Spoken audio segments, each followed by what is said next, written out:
And the two excerpts that we read are from two different letters by two different authors. The first one, Paul is writing back to the church in Philippi, okay? Philippi is in northeastern Greece. It was the first church, if you will, established in Europe. If you remember your stories from the New Testament, Lydia was a wealthy woman who was a dealer in purple. She sold fabric, okay?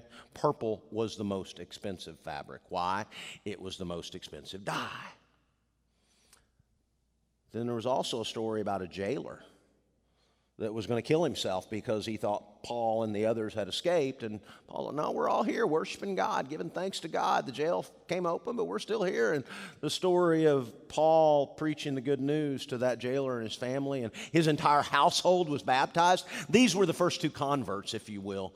And they founded the church at Philippi along with Paul. So that's who he's writing back to.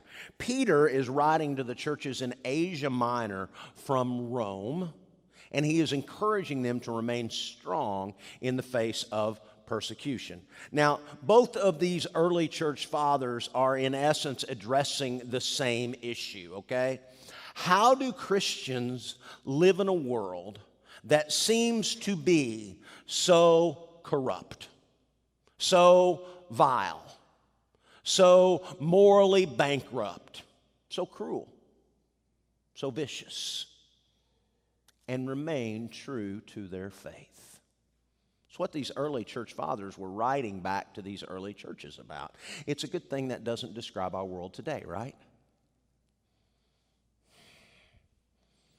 Paul called the believers of the early church citizens of heaven.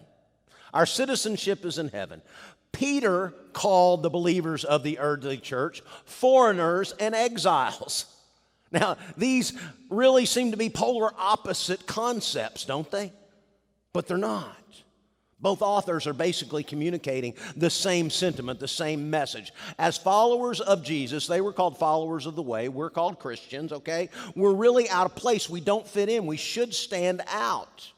We're different. Not because we've got these weird religious practices, but because our beliefs, our morals, our value, and our behavior are different.